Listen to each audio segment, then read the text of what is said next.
विद्यार्थी मित्रों, आज के तासिका के अंतर्गत हम आधुनिक हिंदी साहित्य का इतिहास इस पेपर के अंतर्गत से स्थूल रचनाकार के अंतर्गत जयशंकर प्रसाद जी का परिचय देखने वाले हैं।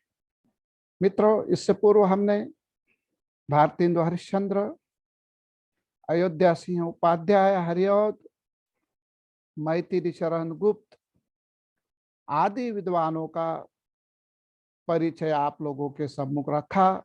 अब हम जयशंकर प्रसाद जी का जीवन व्रत, जीवन परिचय, विशेषकर काव्य रूप में या काव्य साहित्य में उनके योगदान के साथ साथ क्या आय रखने का प्रयास करने जा रहे हैं। तो मित्रों, देख लीजिए, जयशंकर प्रसाद हिंदी कवि, नाटककार, कहानीकार, उपन्यासकार तथा निबंधकार के रूप में हमारे सम्मुख आते हैं। इतना ही नहीं, वे हिंदी के छायावादी युग के 4 प्रमुख स्तंभों में से एक है। उन्होंने हिंदी काव्य में एक तरह से छायावाद की स्थापना की, जिसके द्वारा खड़ी बूदी के काव्य में न केवल कमनीय माधुर्य की रस सिद्धि धारा प्रवाहित हुई, बल्कि जीवन के सूक्ष्म एवं व्यापक आयामों के चित्रण की शक्ति भी संचित हुई हमें कामायनी तक वे जब पहुंचते हैं तो इसके दर्शन हो जाते हैं। प्रगतिशील एवं नई कविता दोनों धाराओं के प्रमुख आलोचकों ने उनकी इस शक्ति को स्वीकृत किया है। इसका एक अतिरिक्त प्रभाव यह भी हुआ कि खड़ी बोली हिंदी काव्य की निर्विवाद सिद्धि भाषा बन गई। आधुनिक हिंदी साहित्य के इतिहास में इनके कृतित्व का गौरव अक्षुण्य है। वे एक युग प्रवर्तक लेखक थे, जिन्होंने एक ही साथ कविता, नाटक, कहानी, उपन्यास, निबंध आदि क्षेत्रों में जो है तो गौरवान्वित होने योग्य कृतियां हिंदी साहित्य को दी। कवि के रूप में वे निराला, पंत, महादेवी के साथ छायावाद के प्रमुख स्तंभों के रूप में प्रतिष्ठित हुए वे हमें दृष्टिगोचर होते हैं। नाटक लेखन में भारतेंदु के बाद वे एक अलग धारा बहाने वाले युग प्रवर्तक नाटककार रहे, जिनके नाटक आज भी पाठक न केवल चाव से पढ़ते हैं, बल्कि उनकी अर्थ गांभीर्यता तथा रंगमंचीयता, प्रासंगिकता भी दिनों अनुदिन बढ़ती ही क्या है नजर आ रही है। इतना ही नहीं, तो हम देखते हैं नाट्य साहित्य के विकास क्रम को, तो वे भी जो है तो जयशंकर प्रसाद जी के क्या है नाम से ही जो है तो हमें साहित्य में देखने के लिए मिलता है। क्योंकि प्रसाद उत्तर काल, प्रसाद काल और प्रसाद पूर्व काल, या सीधा इसे हम देखते हैं तो प्रसाद पूर्व काल, प्रसाद काल, प्रसाद उत्तर काल, इस प्रकार नाटकों का क्या है यह नाट्य साहित्य का विकास क्रम है। और यकीनन उनका नाट्य साहित्य में निर्विवाद क्या है महत्व हमें देखने के लिए मिलता है। उनकी महत्ता पहचानने एवं स्थापित करने में वीरेंद्र नारायण, शांता गांधी, सत्येंद्र तनेजा एवं अब कई दृष्टियों से सबसे बढ़कर महेश आनंद का प्रशंसनीय ऐतिहासिक योगदान रहा है। इसके अलावा कहानी और उपन्यास के क्षेत्र में भी उन्होंने कई यादगार कृतियां दी है।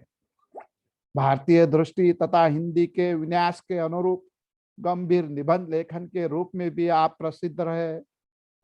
उन्होंने अपनी विविध रचनाओं के माध्यम से मानवीय करुणा और भारतीय मनीषा के अनेक अनेक गौरवपूर्ण पक्ष का उद्घाटन कलात्मक रूप में किया हुआ हमें देखने के लिए मिलता है।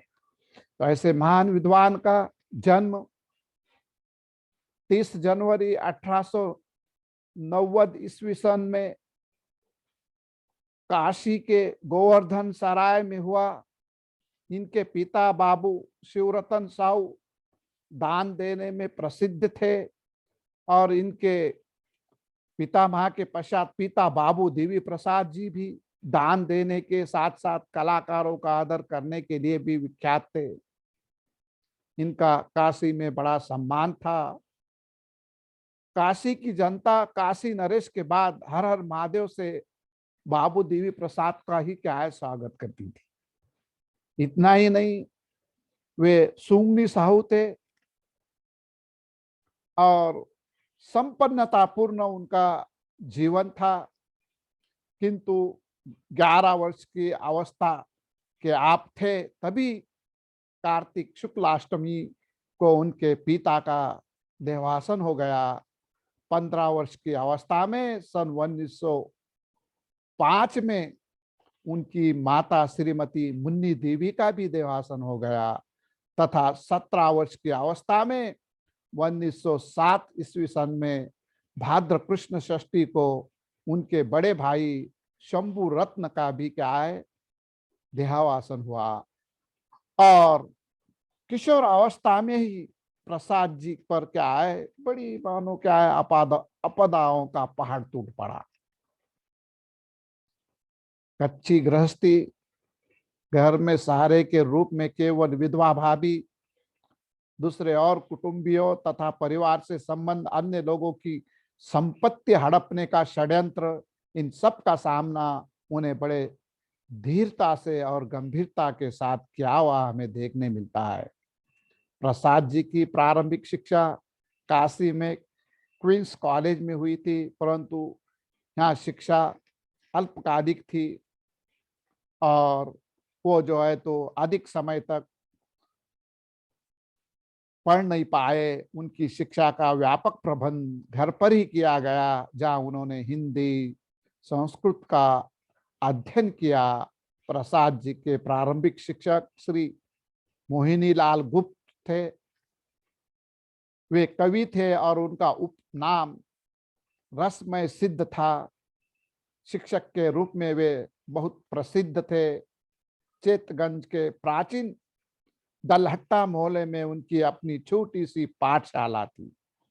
रसमय सिद्ध जी ने प्रसाद जी को प्रारंभिक शिक्षा दी तथा हिंदी और संस्कृत में अच्छी प्रगति उन्होंने जो है तो क्या है कर ली। इतना ही नहीं, उनके और अन्य गुरुओं के बारे में भी जो है तो क्या है कहा जाता है। आपने वैदिक संस्कृत का गहन अध्ययन किया और उसमें निशांत हो गए थे। संस्कृत में भी वे निशांत थे और अन्य भाषाओं में भी उन्होंने जो है तो प्रभुत्व निर्माण किया हुआ था। पंडित देवी प्रसाद शुक्ल कवि चक्रवर्ती को प्रसाद जी का काव्य गुरु माना जाता है। घर के वातावरण के कारण साहित्य और कला के प्रति उनमें प्रारंभ से ही रुचि थी और कहा जाता है कि 9 वर्ष की उम्र में ही उन्होंने कलाधर के नाम से ब्रज भाषा में एक सवय लिखकर रसमय सिद्ध को दिखाया। उन्होंने वेद, इतिहास, पुराण तथा साहित्य शास्त्र का अत्यंत गंभीर अध्ययन किया। वे बाग बगीचे तथा भोजन बनाने के बड़े शौकीन थे। शतरंज के खिलाड़ी भी थे। वे नियमित व्यायाम करने वाले, सात्विक खान पान एवं गंभीर प्रकृति के व्यक्ति थे। वे नियमित रूप से गीता पाठ करते थे, परंतु वे संस्कृत में गीता के पाठ मात्र को पर्याप्त न मानकर गीता के आशय को जीवन में धारण करना आवश्यक मानते थे। तो देख लीजिए विद्यार्थी मित्रों, इनके जो है तो जीवन काल के संबंध में मैंने आप लोगों के सामने ढेर सारी विपदा भरी समस्याएं, फिर भी उसमें से राह निकालते हुए इनकी पढ़ने की इच्छा, आकांक्षा इन्हें कहाँ से कहाँ लेकर आई, उसके भी हमें क्या है दर्शन होते हैं। प्रसाद जी का पहला विवाह 1908 ईस्वी सन में विंध्यावासिनी देवी से हुआ। उनकी पत्नी को क्षय रोग था। वो 1916 ईस्वी सन में उसका निधन हो गया। उसी समय से उनके घर में क्षय रोग के कीटाणु प्रवेश कर गए थे। 1917 में सरस्वती देवी के साथ उनका दूसरा विवाह हुआ।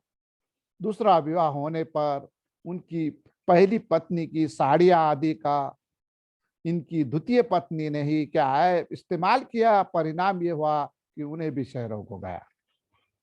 वो भी 1918 में जो है तो परलोक सिधार गई और उन्हें भी क्या है क्षय रोग हो गया था।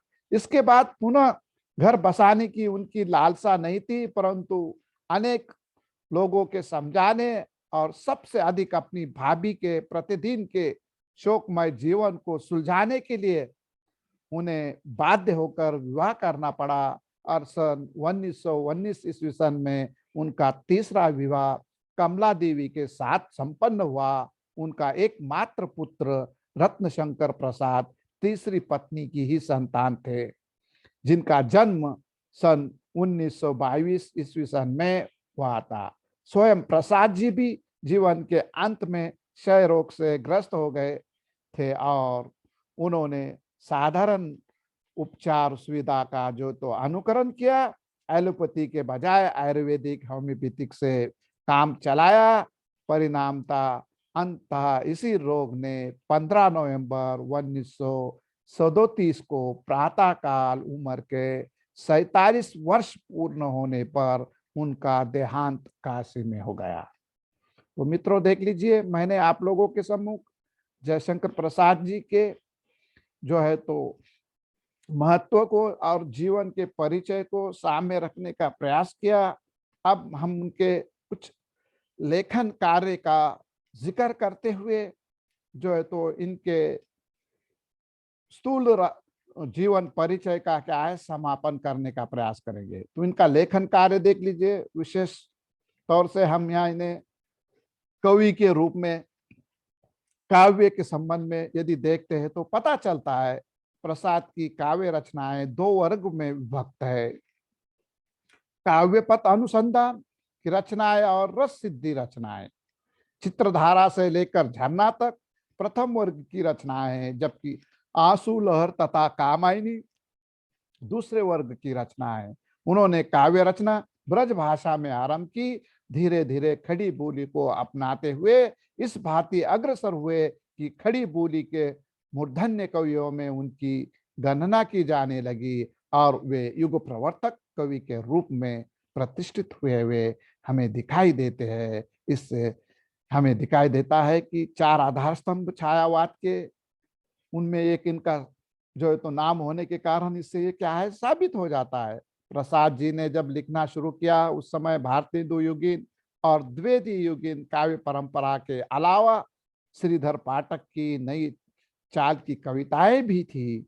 इनके द्वारा किए गए अनुवादों एकांतवासी योगी और उजड़ा ग्राम का नवशिक्षितों और पढ़े लिखे प्रभु वर्ग के काफी क्या है इसका लोहा मानते थे। प्रसाद के चित्राधार में संकलित रचनाओं में इसके प्रभाव खोज में भी क्या है लोग जो है तो प्रामाणिकता भी से उसे जो है तो अपनाने का प्रयास करते हैं। उपलब्ध स्रोतों के आधार पर प्रसाद जी की पहली रचना 1901 ईस्वी सन में जो लिखा गया शैवय छंद है, लेकिन उनकी प्रथम प्रकाशित कविता दूसरी है जिसका प्रकाशन जुलाई 2006 में भारतेंदु में हुआ था।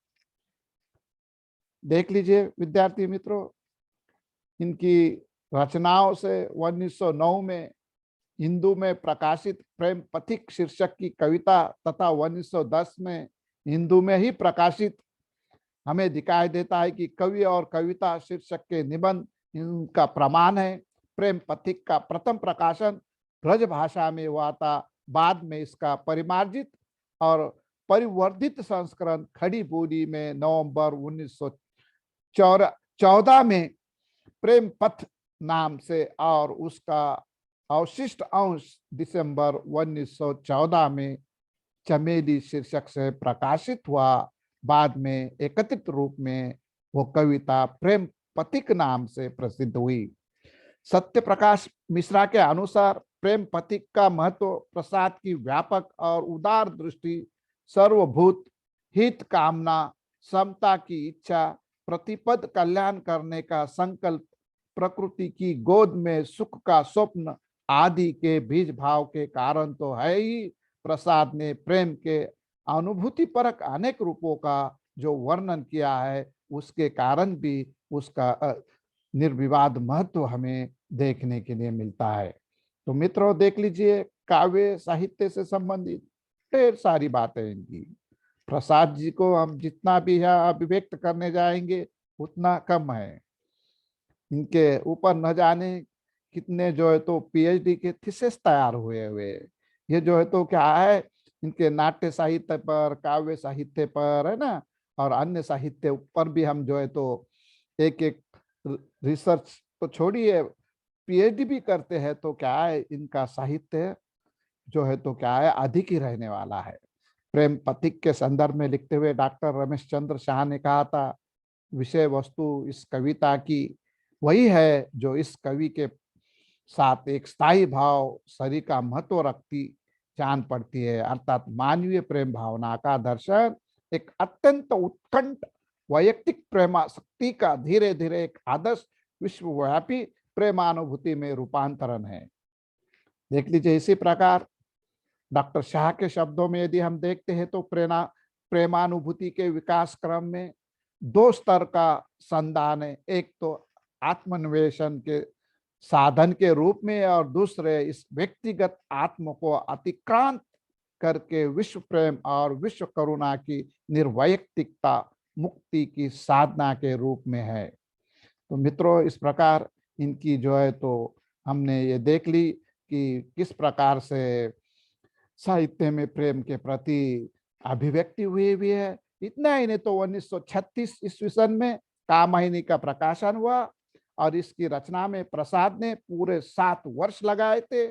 इसकी पांडुलिपियां तथा प्रथम संस्करण को मिलाकर पढ़ने पर यह ज्ञात होता था कि प्रसाद जी ने इसके पाठ में भी अनेक परिवर्तन करते हुए इसका स्वरूप निर्धारित किया था। महाकाव्य के परंपरागत विधान में सचेत रूप से कुछ छोड़ते और बहुत कुछ जोड़ते हुए 15 सर्गों में विभक्त ये महाकाव्य भिन्न दृष्टियों से जयशंकर प्रसाद की रचनात्मकता का शिखर तो है ही, काफी हद तक छायावादी काव्य दृष्टि भी क्या है, रचनात्मक निष्पत्ति है। देख लीजिए, काव्य से संबंधित बातें होने के पश्चात कथा के क्षेत्र में भी इन्होंने क्या है, अपनी लेखनी चलाई हुई है, और कहानियों के रंभीयता माने जाते हैं। सन 1912 के हिंदू में इनकी पहली कहानी ग्राम प्रकाशित हुई थी। उनके 5 कहानी संग्रह में कुल मिलकर 70 कहानियां क्या है, संकलित है। तो देख लीजिए मित्रों, कहानियों के पश्चात हम जो है तो इनके अन्य जो है तो उपन्यास के संबंध में भी क्या है बातें करते हैं, क्योंकि उपन्यास प्रसाद जी ने केवल 3 लिखे हैं, कंकाल, तितली और इरावती। कंकाल के प्रकाश होने पर प्रसाद जी के ऐतिहासिक नाटकों से नाराज रहने वाले प्रेमचंद ने अत्यंत प्रसन्नता व्यक्त की थी, तथा इसकी समीक्षा करते हुए हंस के नवंबर 1930 के अंक में उन्होंने लिखा था। क्या लिखा था, देख लीजिए। ये प्रसाद जी का पहला ही उपन्यास है, पर आज हिंदी में बहुत कम ऐसे उपन्यास है जो इसके सामने रखे जा सकते हैं। कंकाल में धर्मपीठों में धर्म के नाम पर होने वाले अनाचारों को अंकित किया गया। उपन्यास में प्रसाद जी ने अपने को काशी तक ही सीमित न रखकर प्रयाग, मथुरा, वृंदावन, हरिद्वार आदि प्रसिद्ध तीर्थ स्थलों को भी कथा के केंद्र में समेट लिया। इतना ही नहीं, उन्होंने हिंदू धर्म के अतिरिक्त मुस्लिम और ईसाई समाज में भी इस धार्मिक व्याभिचार की व्याप्ति को अंकित किया है। और इस प्रकार हम देखते हैं तो पता चलता है कि उपन्यास साहित्य को भी इन्होंने क्या है, छुआ हुआ है। अब नाटक साहित्य के बारे में तो क्या है, जितना कहे उनके लिए उतना कम है।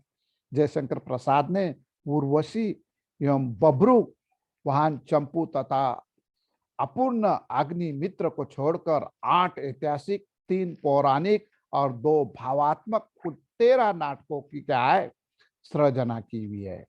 तो उनके साहित्यिक कृतियों के जिक्र के समय में मैं आप लोगों के सम्मुख वो सारी जो है तो क्या है बातें रखने का प्रयास करूंगा, और इतनी बातें आप उनके जो है तो कार्य क्षेत्र से संबंधित करते हुए उनके रंगमंचीय अध्ययन की ओर भी हम क्या है दृष्टि डालेंगे। प्रसाद जी ने नाटकों पर अभिनय न होने का आरोप भी लगाया जा रहा है। प्रसाद जी के नाटकों पर अभिनय न होने का आरोप भी क्या है लगाया जा रहा है। आक्षेप किया जा रहा था कि वे रंगमंच के हिसाब से नहीं लिखे गए, जिसका कारण यह बताया जाता है कि इनमें काव्यत्व की प्रधानता, स्वागत कथनों का विस्तार, गायन का बीच बीच में प्रयोग तथा दृश्य की त्रुटिपूर्ण संयोजना है, किंतु उनके अनेक नाटक सफलतापूर्वक अभिनीत हो चुके हैं और उनके नाटकों में प्राचीन वस्तु विन्यास और रसवादी भारतीय परंपरा तो है ही, साथ ही पारसी नाटक कंपनी, बंगला तथा भारतीय युगीन नाटकों एवं शेक्सपियर के नाटकीय शिल्प विधि के योग से उन्होंने नवीन मार्ग ग्रहण किया हुआ है। उनके नाटकों के आरंभ और अंत में उनका अपना मौलिक शिल्प है, जो अत्यंत कलात्मक रूप से हमें क्या है दृष्टिगोचर होता है। तो देख लीजिए विद्यार्थी मित्रों, मैंने आप लोगों के सामने जयशंकर प्रसाद जी, उनके जो है तो परिवार से संबंधित, उनके निजी जीवन से संबंधित, उनके शिक्षा दीक्षा से संबंधित, उनके साहित्यिक कृतियों के जो है तो महत्व को प्रतिपादित करते हुए कुछ चुनिंदा बातें आप लोगों के सम्मुख रखी, किंतु सारी उनकी जो जितनी उन्होंने कृतियां लिखी हुई थी ना, उसका मैं जो है तो उल्लेख कर नहीं पाया। इसलिए उनकी प्रकाशित कृतियों को आप लोगों के सामने एक के बाद एक रखते हुए हम इस जो है तो क्या है पाठ का समापन करने की ओर बढ़ने वाले। तो देख लीजिए मित्रों, इनकी प्रकाशित कृतियां जो है काव्य में हम सर्वप्रथम देखते हैं तो प्रेम पथिक, ये जो है तो 1909 में प्रथम संस्करण ब्रज भाषा में, बाद में उसका दूसरा संशोधित परिवर्धित संस्करण खड़ी बोली में 1914 में हुआ। करुणालय काव्य नाटक है। महाराणा का महत्व, उसके पश्चात चित्रधारा, ये भी 1918 ईस्वी सन में संशोधित परिमार्जित संस्करण है। और कानन कुसुम, इसका भी मामला वैसे ही है, ब्रज भाषा से ये था, बाद में उसे खड़ी बोली में क्या है परिवर्तित किया गया। और झरना, आंसू, लहर और महाकाव्य कामायनी जो 1936 में हमें दिखाई देता है कि उन्होंने लिखा प्रदीर्घ समय देकर। अब कहानी संग्रह एवं उपन्यास के बारे में यदि आप देखें तो पता चलता है, छाया, प्रतिध्वनि, आकाशदीप, आंधी, इंद्रजाल, ये 5 इनके जो है तो कहानी संग्रह है। लगभग 72 कहानियां उसके अंतर्गत क्या है समाविष्ट है। उपन्यास को देखते हैं तो कंकला, तितली और इरावती, केवल मात्र 3 उपन्यास इन्होंने अपने साहित्यिक जीवन में जो है तो लिखे हुए। अब नाटक, एकांकी एवं निबंध से संबंधित इनकी रचनाएं ढेर सारी है, उसका भी मैं यहाँ पर जिक्र कर रहा हूँ। उर्वशी, चंपू है, सज्जन, प्रायश्चित, कल्याणी परिणय, ये जो है तो नागरिक प्रचारणी पत्रिका में प्रकाशित हुआ है। कुछ संशोधन के साथ चंद्रगुप्त नाटक में इसे क्या है समायोजित किया गया है। राजश्री, विशाखा, आजाद शत्रु, जन्मय, जय का नाग यज्ञ, कामना, स्कंदगुप्त, विक्रमादित्य, एक घूट, चंद्रगुप्त, ध्रुव सामिनी, अग्निमित्र, ये जो है तो अपूर्ण रचनाएं उनकी पूर्ण नहीं हो सकी। और निबंध से संबंधित हम जब देखते हैं तो काव्य और कला तथा अन्य निबंध नामक भी इनकी जो है तो एक पुस्तक हमारे सम्मुख आती है। इतना ही नहीं तो इनका जो समग्र रचना संसार है, जयशंकर प्रसाद ग्रंथावली के नाम से उसे 4 खंडों के अंतर्गत संपादक एवं भूमिका डॉक्टर सत्य प्रकाश मिश्र ने लोक भारती प्रकाशन प्रयागराज से इन्हें क्या है प्रकाशित किया हुआ है। ये चारों खंड अलग अलग है, जिसमें प्रसाद का संपूर्ण काव्य, प्रसाद के संपूर्ण नाटक एवं एकांकी, प्रसाद के संपूर्ण उपन्यास तथा प्रसाद की संपूर्ण कहानियां एवं निबंध के नाम से जो है तो क्या है ये उपलब्ध आपको होने वाली है। तो देख लीजिए, जयशंकर प्रसाद को कामायनी पर मंगला प्रसाद पारितोषिक से भी क्या है, सम्मानित किया गया था। तो विद्यार्थी मित्रों, इस प्रकार आज के तासिका के अंतर्गत हमने डॉक्टर बाबा साहेब अम्बेडकर विश्वविद्यालय के बीए अंतिम वर्ष के अंतर्गत के हमारे जो है तो अभ्यास के पाठ्य पुस्तक के अंतर्गत से जो हम स्थूल रचनाकारों को देख रहे थे और एक के बाद एक रचनाकार देखना हमने प्रारंभ किया था। मैंने प्रारंभ में ही बताया था, भारतेंदु हरिश्चंद्र, अयोध्या सिंह उपाध्याय, हरिऔध, मैथिली चरण गुप्त तथा जयशंकर प्रसाद पर अभी हमने क्या है, एक के बाद एक प्रकाश डालने का प्रयास किया। जयशंकर प्रसाद के जो है तो जीवन परिचय, काव्य कृतियां, कार्य क्षेत्र, उनका जो है तो हमें दिखाई देता है किस तरह से उन्हें सम्मानित किया गया, उनका जो सारा की सारा वैयक्तिक और व्यक्तिगत रूप से और व्यक्तिमत्व के हिसाब से सारा सारा मामला मैंने आप लोगों के सम्मुख रखने का प्रयास किया। मुझे लगता है आज के तासिका के लिए इतना काफी है। तो मित्रों देखो, मैं यहाँ पर रुकने का प्रयास करता हूँ और धन्यवाद।